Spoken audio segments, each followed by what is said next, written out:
what gave you the inkling to actually import, original coffee beans, roast it yourself, sell it at premium? Was there a market, or was it something that you started from scratch?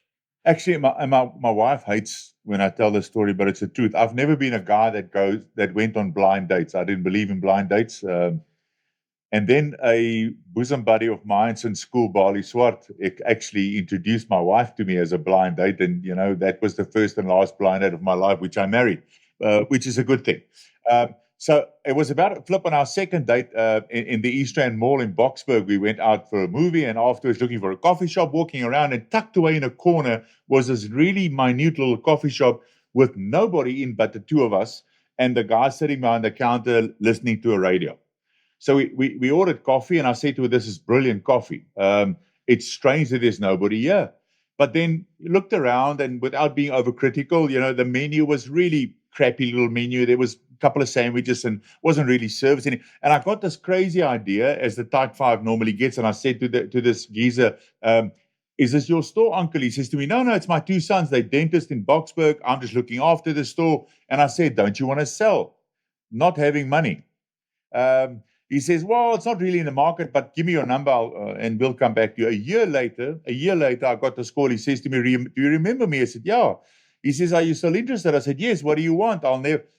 And I'm sure Andre and you guys were all. There's certain numbers and dates and things in your life which is burned on the inside of your skull for whatever reason. This is one of them. He said 485,000.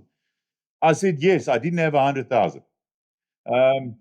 Anyway, so I said to the two of us, she just finished her studies at the PUC, and I said to her, "Are you in with me?" She says, "Let's give it a go." And my folks and her folks all said, "Your oaks are on tick. You're smoking dope. You've got no experience in the restaurant trade, no training about coffee, nothing." But I've always had this burning desire to work for myself. I wasn't made to sit behind a desk 24/7 and not talk to people and not go around and try and make deals. It's just I enjoy that. I love people. I love communicating with people. My wife said I'm the only oak still going into the bank to draw money because I talk crap to the tunnies behind the counter. But somebody has to. You understand? So I love doing that, and that's how we were introduced. I mean, we borrowed and begged, and I promise you guys. Gave the oak a check, and he said to me at 5 o'clock in the afternoon, "Here's the keys. Good luck for tomorrow." That's how we started the next day we opened. If I tell you there was chaos, it's an understatement. I didn't know what a muffin should look like. What do I sell it with? Where do I get it? And so forth. But it was chaos for the first month. But one thing we had was each other, the belief in each other, the trust and the willingness to roll up our sleeves and work and willing to learn. Another big thing, and I'm sure Andre will agree with me, he knew nothing of the wine trade, and we knew nothing, and we still know nothing about the coffee trade, but we were willing to learn and not make the same mistake twice. We also believe in our franchise in the stores that even if you're the owner of the store, and that's what my dad taught me, you must be willing and able to do anything in that store better than anybody working for you. It's credible. It shows respect. And when the pauper hits the fan, I can do anything better than anybody there. And we live by that. A franchisee once says to me, "Yeah, but I'm the owner of 3 stores. Why do I have to mop the floors and grill and be a barista?" And I said, "Why not? What makes you better? Because you had the money to buy or whatever. Because your staff will respect you far more if they know you know. They know you know and can do it better. And it's credible, guys, and so forth. And I'm learning every day still. But that's how we got into this game. And I realized that good coffee is as you guys know, it's the second hardest trading commodity in the world after oil. And that's why it's called black gold. And it's growing by the days. And no disrespect, but the Chinese population in general, only about 7% of them drink coffee. The rest still tea, and hopefully they don't come over to coffee because we won't have enough coffee in the world to supply everybody. And it's growing with leaps and bounds, and the forms of coffee and so forth. And like wine, and I'm a huge red wine lover. I'm a staunch red wine drinker, but the coffee as well. It is an incredible product.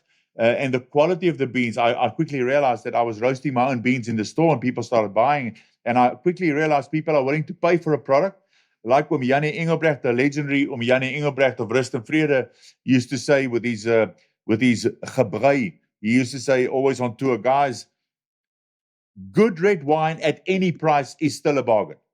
And I believe in that. You can taste quality of good red wine. You can taste quality of coffee if it's proper Arabica beans and roasted properly in the process in the water softener of your espresso machine and your barista skills.